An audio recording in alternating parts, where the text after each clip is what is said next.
Magandang araw po, ako po si Rosan de la Cruz at ito ang Reforma. Dito sa ating programa, tututukan natin ng mga institusyon at ahensya sa tatlong sangay ng gobyerno. Maayos bang pagpapatakbo ng mga ito o kailangan bang baguhin para mapaganda ang kanilang serbisyo sa mga Pilipino?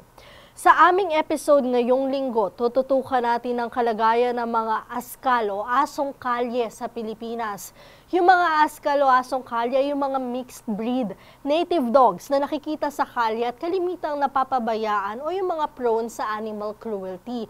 Pero noong 2012, nagpalaganap ng kampanya ang Philippine Animal Welfare Society o PAWS na pinamagatang Beauty Beyond Breed para mapalaganap ang katawagan na asong Pinoy o Aspin kaysa askal para maghikayat sa mga taong mag-ampon ng mga native dogs sa kanilang shelter. Pero ayon din sa PAWS, kahit sa mga kabahayan, iba ang turing sa mga purebred dogs kaysa sa mga mixed breed native dogs katulad ng mga Aspin. Paano nga ba natin matutulungang mabago ang stigma na ito? Ang mga Aspin, paano natin matutulungan ang mga ito at mailalayo sa pangmamaltrato? Sa mga alagang aso naman natin sa bahay, tama bang pagtrato natin? Pag-usapan natin ito kasama ang ating mga panauhin, sina Attorney Heidi Marquez Caguiwa, practicing lawyer, lecturer and program director ng Animal Kingdom Foundation Animal Rescue, at Dr. Lina Policarpio, chair ng Animal Welfare Committee of Federation of Asian Veterinary Association at auditor ng Philippine Veterinary Medical Association. Magandang araw po, ma'ams. Magandang araw sa iyo, Miss R.A. Magandang araw po sa inyo, Miss R.A. Yes, ma'am. Kay Attorney Heidi, no? Una-una, ano po ba itong mga native breed dogs o Aspin? Ano po ba, saan ba itong nanggagaling? R.A., no, napakahaba ng history ng Askal, Aspin, or Filipino dogs na tinatawag natin, ano. These dogs historically has evolved, no, to what we know or what we have now and what we see in the streets. I think the most important question here is not where they come from, but why are they in the street? Based po sa pag-aaral natin, no, siguro si Doc Lina makakasagot din ito. Why are they really in the streets? Okay, so sabi nga ni Attorney Heidi kanina, matagal na yung history nito and nakasanayan ng mga Pilipino siguro even before, no kabataan ko ganun na rin. Bantay sila bantay sila ng ating mga bahay, nakakagala sila sa paligid natin and nadala natin ito hanggang sa ngayon. Yung hindi kumbaga parang pinapabayaan lang yung mga aspins natin na makagala and ito yung naging sanhi ng pagdami rin nila kasi gala sila ng gala, pwede silang nabibreed ng iba ring mga kapitbahay na aso at yun ang simula ng pagdami nila at paggala pa rin sa mga kalsada natin. If I may also add, R.A., no, kung bakit din sila nasa kalye, I think we have to take a look also of the situation in the Philippines. Ano ba ang itsura ng ating common or komunidad, no? Mostly po ng ating mga kabahayan, hindi naman po ito mga gated.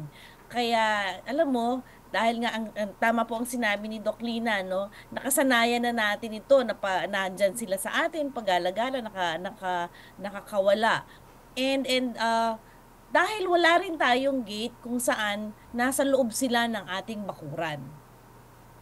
Also, parang hindi rin po kasi enough na meron, kunyari, di ba, may mga, sa isang compound, may mga space to keep them, no? Kasi hindi lang naman, yun nga, as you said, meron mga nakakawala lang, meron yung mga tipong naka-cage na talagang pinapaliguan, inaalagaan. So, parang hindi enough, minsan para lang din tong yung mga kotse, walang, kumbaga may kotse, pero walang garahe. 'Di ba? Parang ganun lang din po yung nangyayari, no? Ma'ams, can you just tell me, kasi merong mga ibang animal welfare advocates na nagsasabi na may overpopulation ng mga Aspin. Can you give me a brief overview kung ano bang meron dito sa overpopulation? Kung meron ba talagang overpopulation? Okay.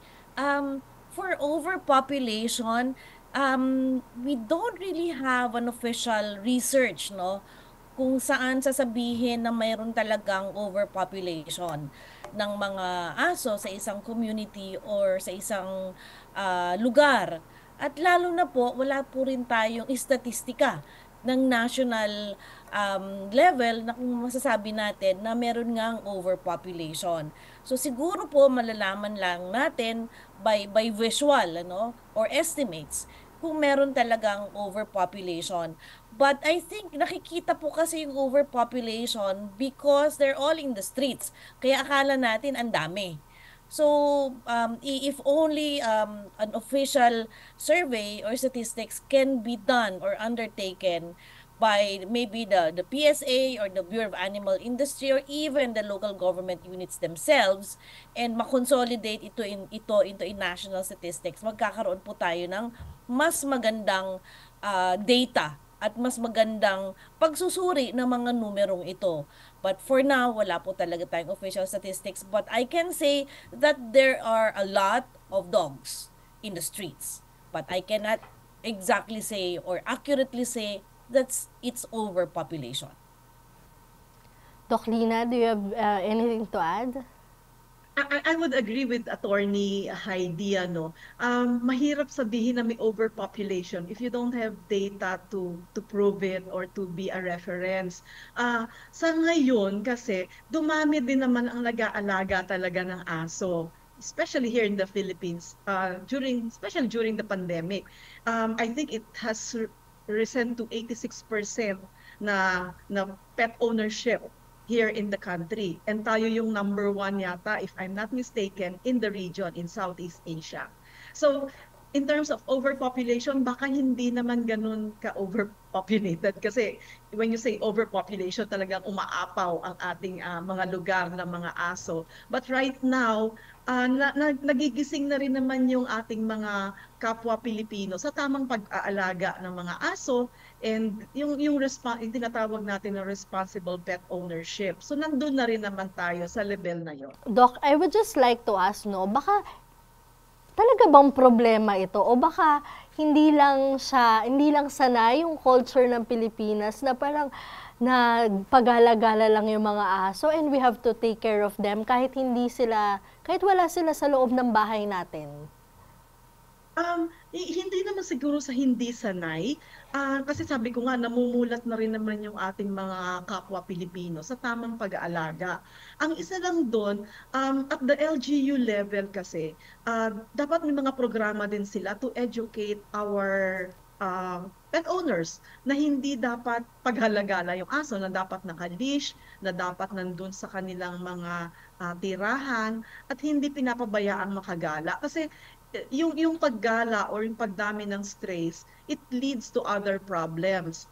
Isa na dito yung rabies, kung hindi nga naaalagaan ng mabuti, hindi nababakunahan, at syempre, yung pagkagat nila sa ibang mga tao, be rabid or not, yung mismong pagkagat lang. And also, ito rin yung nagiging sanhi ng pagdami nila kasi nga, kung paghalaga-ala sila.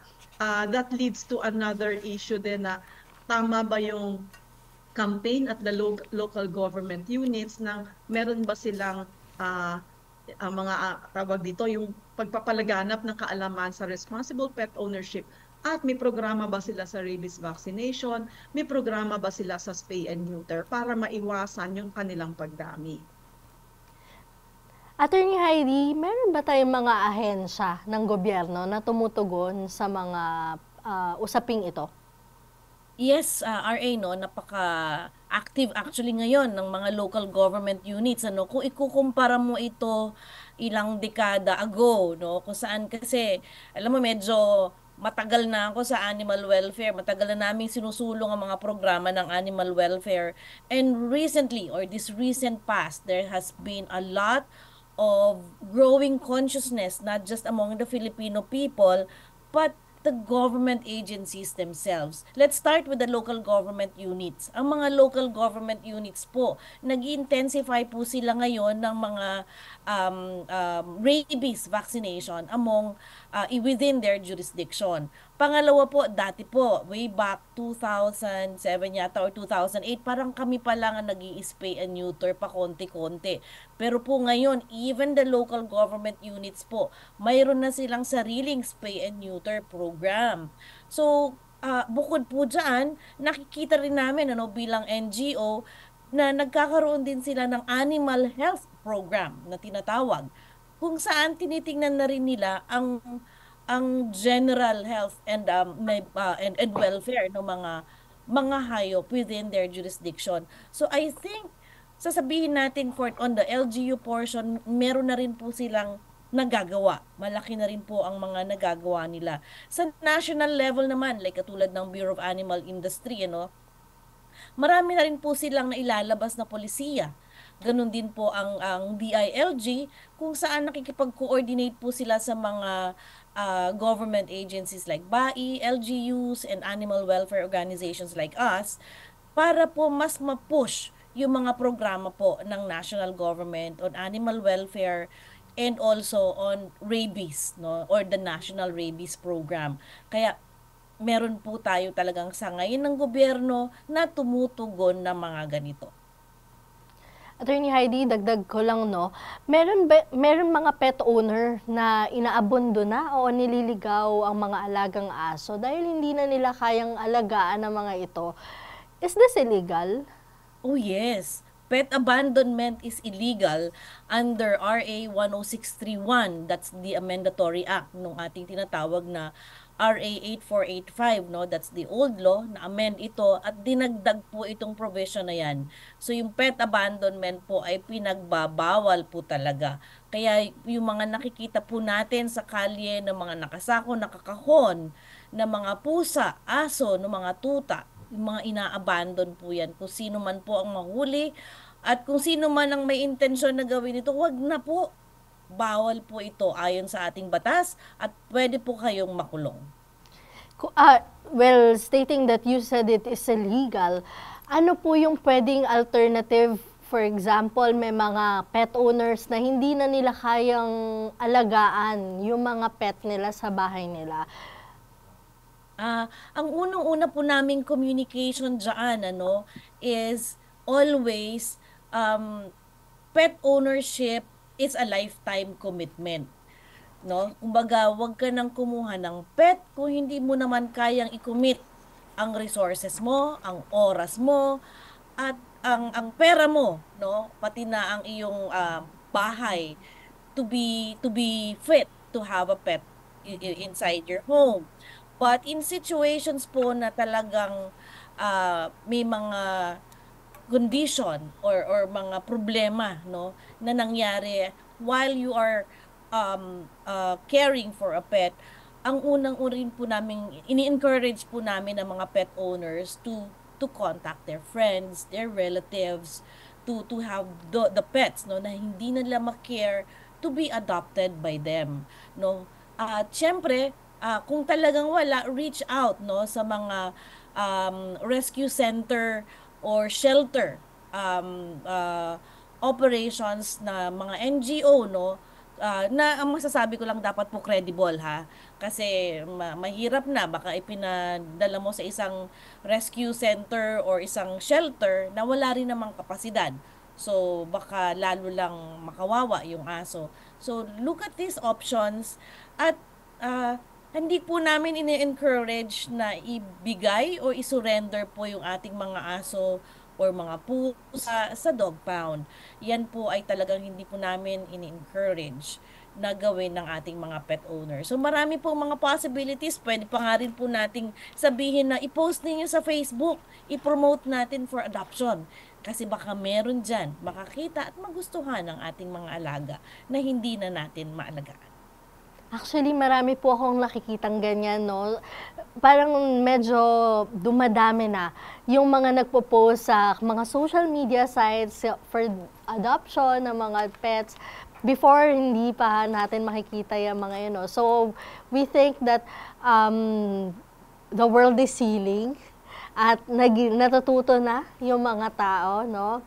Doc Lina, meron pa rin tayong mga nakikitang mga aspins, no? Baka kaya natatakot yung mga tao ay dahil nananatili silang rabid na nasa kalye. Yun, talagang natatakot. Kahit ako, hindi ako lalapit din sa mga aspin na nasa kalye.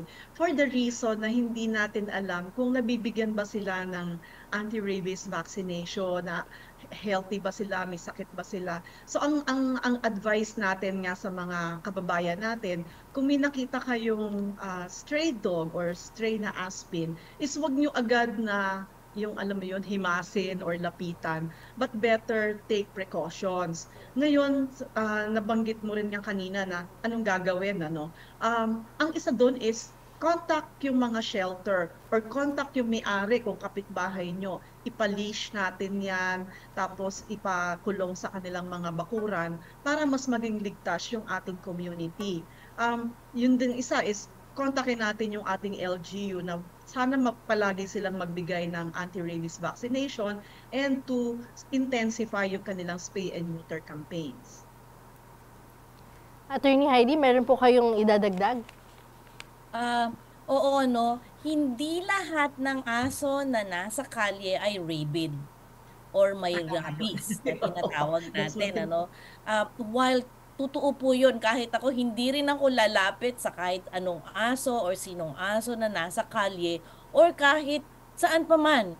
Basta hindi ko ito kilala, hindi po kami nag-a-approach kasi that should be the norm. Kasi hindi mo naman pet ito, but wag mong lapitan kasi nga hindi ka rin kilala nung aso.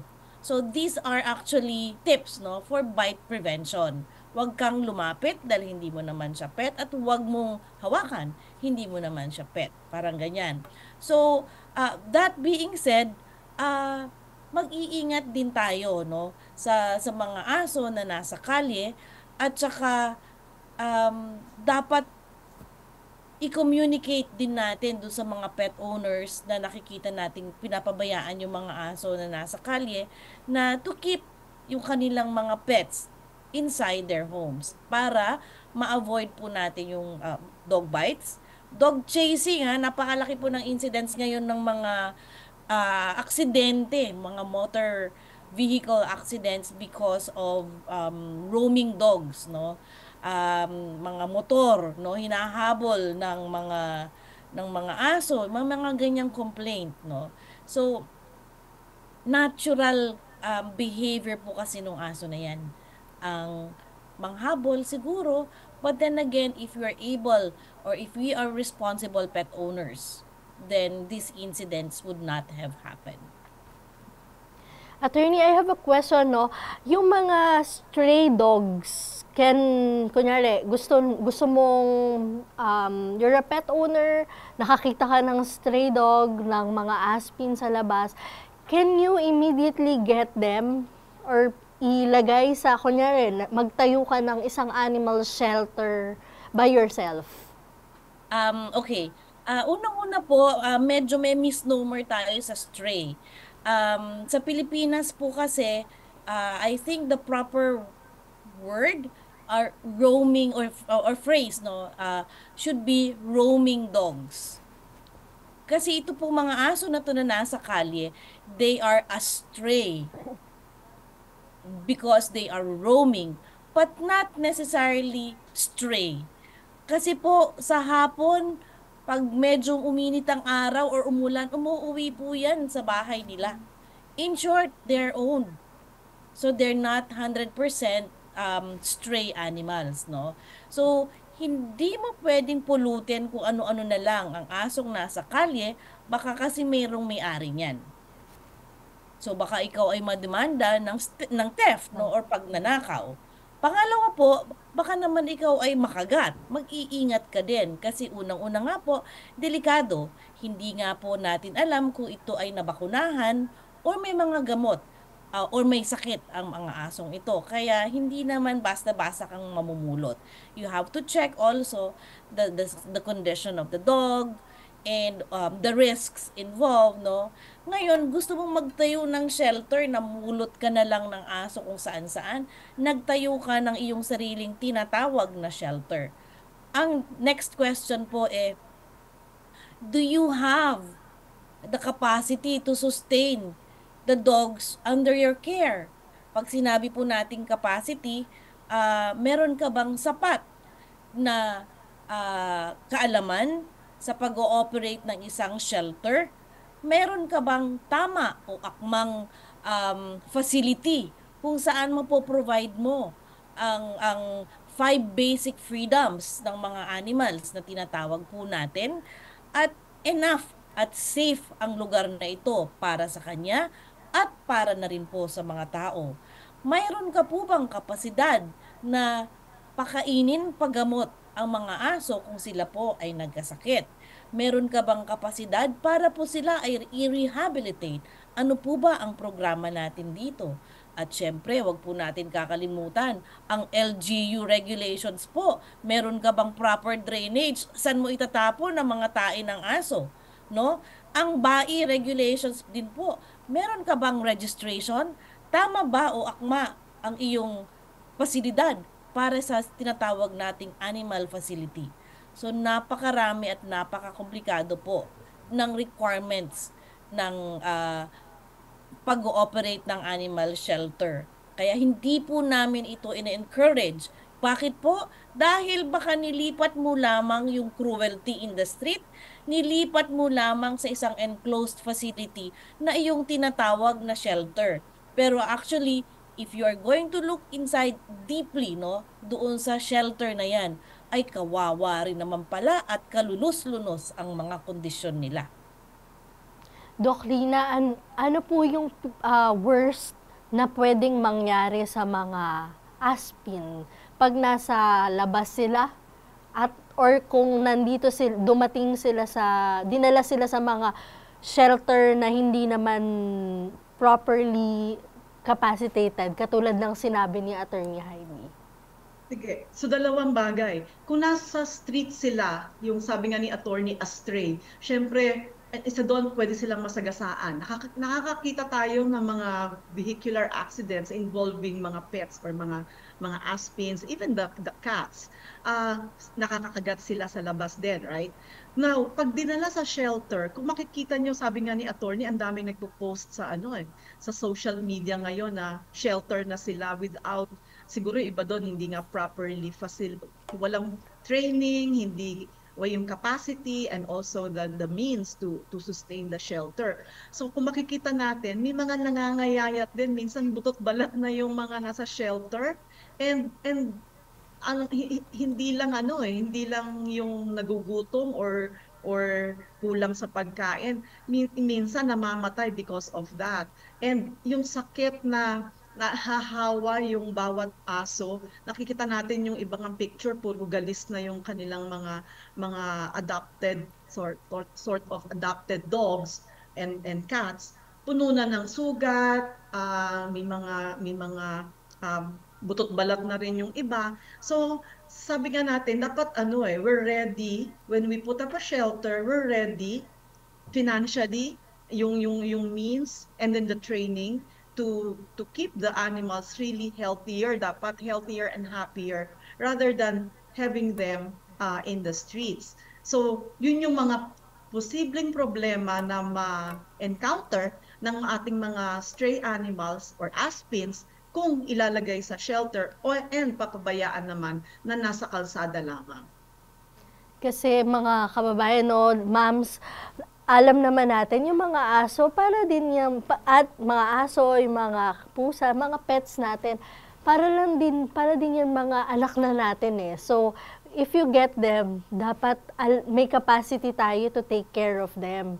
So, hindi sila basta yung kinuha na lang, tapos papabayaan mo na lang so dyan. Hindi ka rin naman hindi rin magiging sustainable yung pag-aalaga mo sa kanila. So, mas lalong kawawa sila. Tama yung sinabi mo, Miss RA. So, nabanggit nga natin yung yung responsible pet ownership. Dapat talaga when you decide to take on a pet, you are ready. Not only mentally, but financially. Kasi may mga kaakibat yan na vaccination, may medications ka, and then the time and the comfort dapat na ibibigay natin dun sa ating mga alagang pets ay meron ka ring means to do that. So parang nagkaroon ka ng anak, hindi na siya si bantay lamang, kundi meron kang additional member of the family to feed, to provide yung water, yung space, and for them to feel na mas masaya sila when they are with you. Minsan meron pa dyan yung mga hindi sila magiging physically well. So you have to, meron pa din mga allergies, meron sa mga, kung may mga food allergies, may mga problema sila sa health, which you have to bring them sa mga vet. Kaya kailangan babantayan mo yung health nila, no? Yes, so there has to be regular check-ups ng ating mga alagang pets. Hindi lang yan, nabakunahan ko ng rabies this year, tapos that's it. So may mga programs po, may mga health programs na dapat sundin yung ating mga pet owners in consultation with our veterinarians. So kasama pa dun yung when we take care of pets, meron syempreng vet care. In fact, dapat unang-una yan when you decide to take on a pet, consult mo na sa iyong vet para ano ba yung mga kailangan kong i-prepare aside from the food and water and the shelter, ano pa yung mga vaccination programs na kailangan kong tingnan, mga deworming programs na kasabay ng ating mga pag-aalaga ng aso at pusa. Okay po. Attorney Heidi, kapag dinala mo ang mga alagang aso at yung mga aspin sa city or municipal pound, masasabi ba natin na parang dinala na natin sa death row ang mga aso? Pasensya na po sa mga kaibigan natin sa LGU, but my answer is yes. Because that's really the nature of operation po ng isang pound, no? They really cannot sustain and keep the dogs or cats forever in the pound. That's why we also discourage, no, the pet surrenders in the pounds. Kasi alam mo, kahit healthy yung dog na sinurrender mo sa pound, dahil sa paghahalo-halo na may sakit at hindi at walang sakit, syempre nahahawa yung mga aso.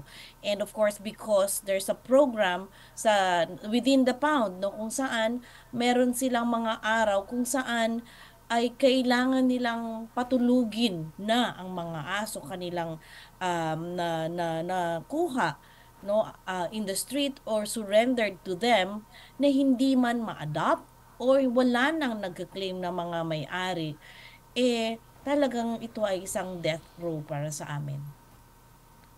Kasama po dito, meron yung euthanization ng mga aso.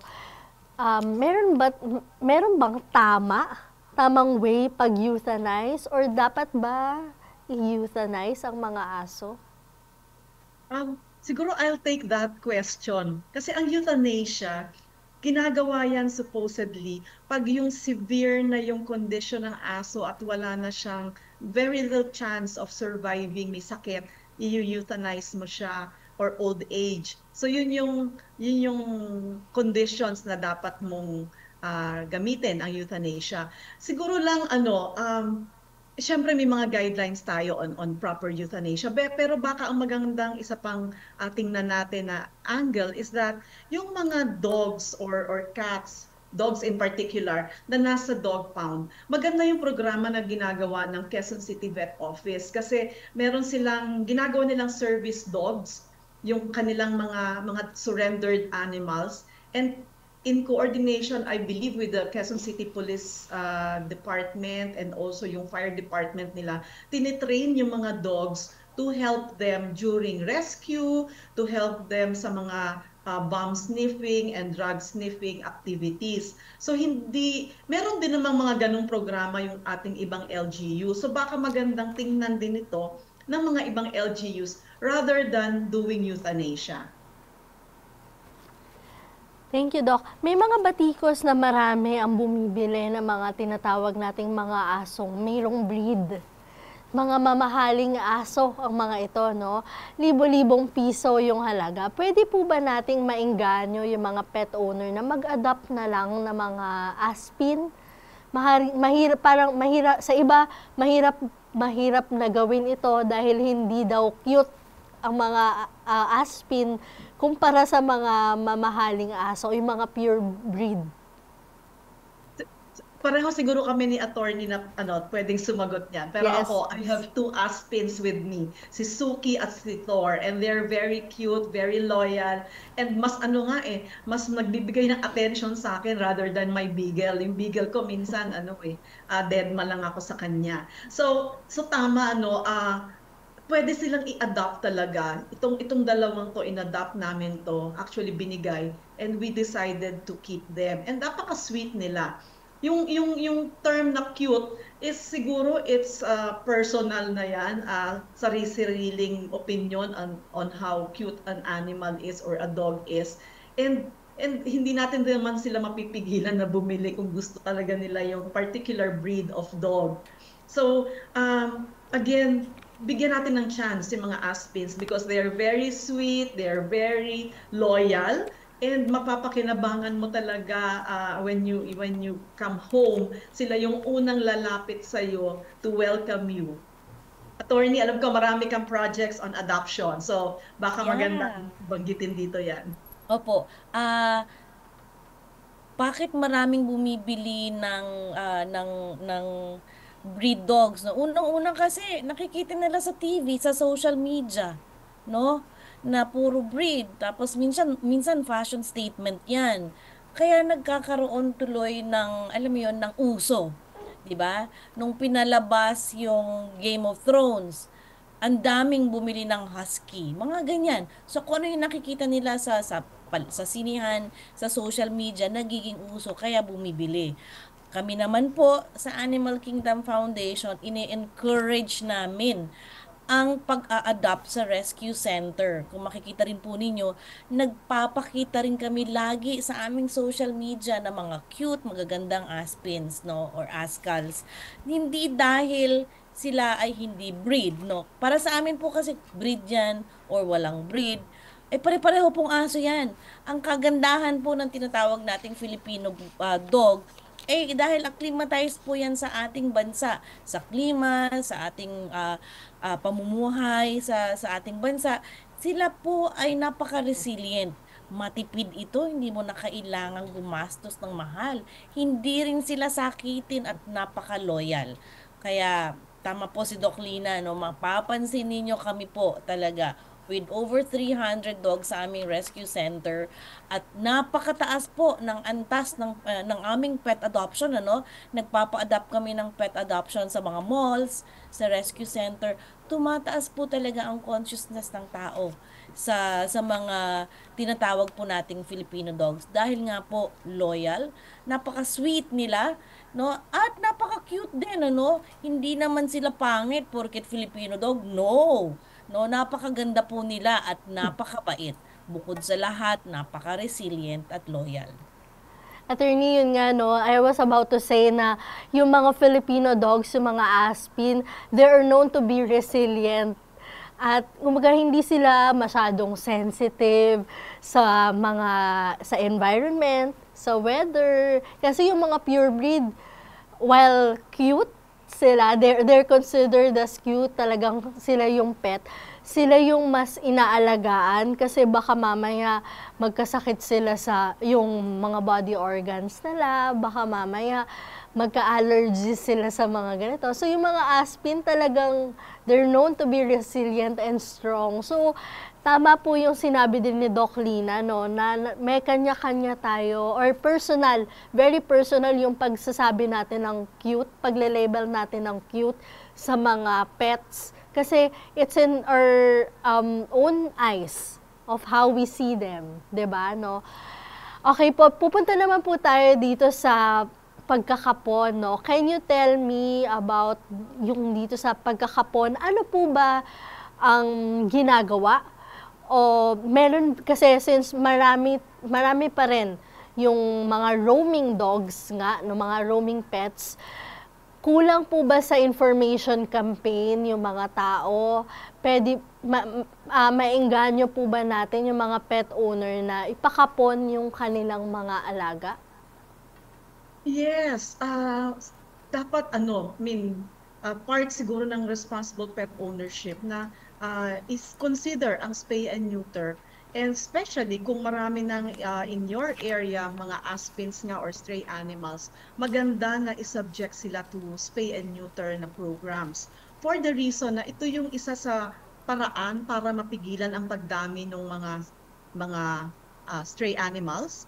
And also, it has beneficial effects also dun sa mga aso at pusa. So yung mga behavioral problems minsan na-address nitong pagkakapon. Now, pwede tayong lumapit sa ating mga LGU units for this. Alam ko may mga nag-o-offer niyan. Quezon City, for instance, does that on a regular basis.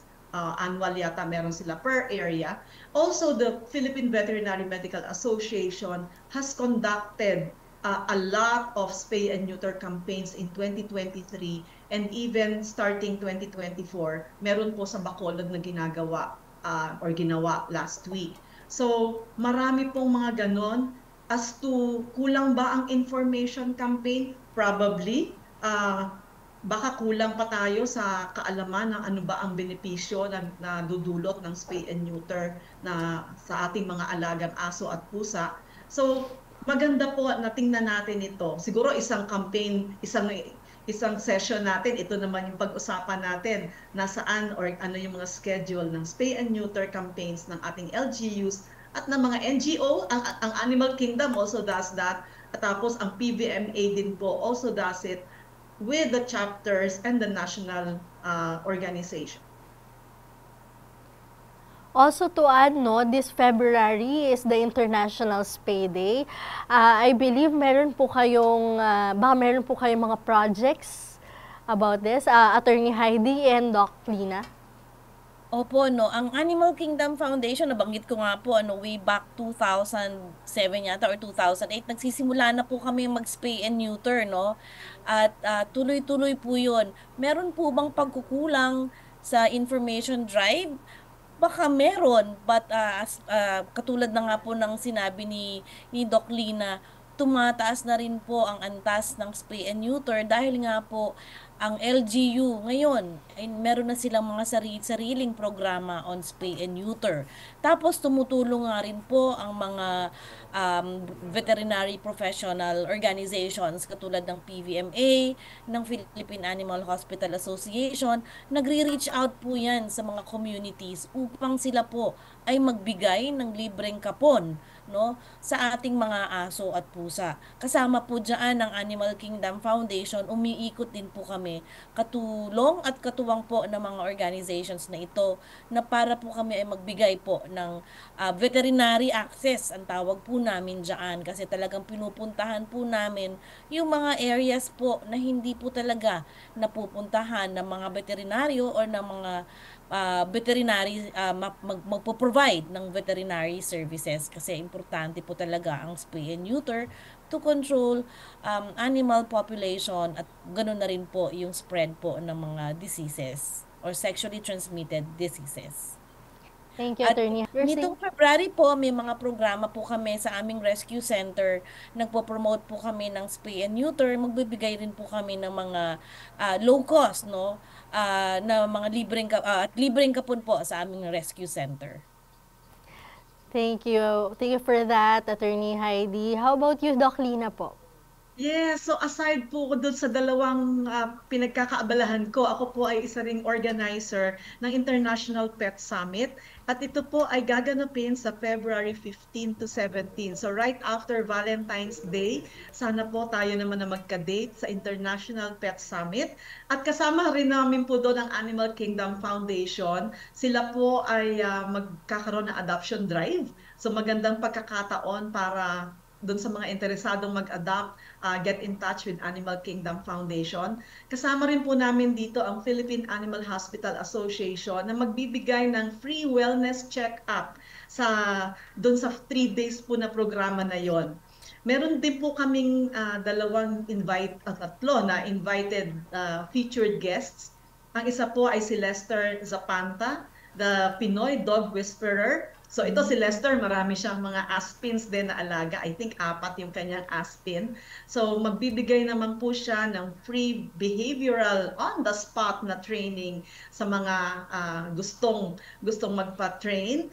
Tapos kasama rin natin si Wency Villanueva, the owner of Dalbong, the first Filipino dog show winner sa Switzerland po ito naganap. First Pinoy na dog, and magbibigay naman siya ng grooming tips.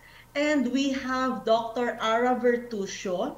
Siya po ay isang veterinarian and content creator who will also talk about responsible pet ownership. So, yung mga bagay na natalakay natin kanina, yan po ay tatalakayin muli sa International Pet Summit. This will be on February 15 to 17 at SMX Mall of Asia. So maraming salamat po. Very interesting, no, yung mga projects and mga events na gagawin for our pets, no. Doc and attorney, last 2 questions na lang. Meron po tayong tinatawag na microchipping. So, mas mainam bang i-register yung mga alagang aso at pusa at isa sa ilalim sa microchipping para mas madaling mahanap kapag nawawala? Opo, no? Para sa amin po, microchipping is a tool, no? To, for pet registration among the LGUs. At the same time po for tracking just in case po na mawala ang ating mga aso. Ito po ay magandang programa po na itinataguyod din po ng mga LGU ngayon, ano. At kasi nga po importante po yung tinatawag po nating pet registration. Kami po wala po kaming maganda po para sa amin ang microchipping. Yes, gaya nga na nasabi ni attorney, maganda po na naka-microchip yung ating mga alaga. Kasi po pag yan ay nawala, or nakawala sa inyong mga bakuran, kasi normally yung mga LGU naman ang may programa nito. At pag may nakakita po doon, pwede nilang isubject doon sa reader ng microchip at malalaman nila sino ang may-ari nung aso or pusang nakawala. At the same time, nakalagay din po supposedly doon anong mga vaccinations na ang na-receive or natanggap na nung inyong alaga.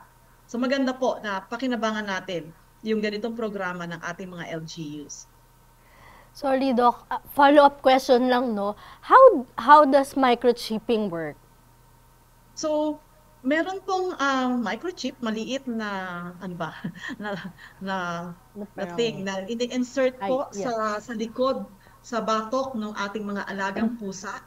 At doon sa microchip na yon nakalagay ang pangalan nung may-ari, pangalan nung pet, address, anong kasarian, anong sex niyan. Tapos, meron pong ibang mga microchip kasi naka-enter doon kailan na-receive ang rabies vaccination.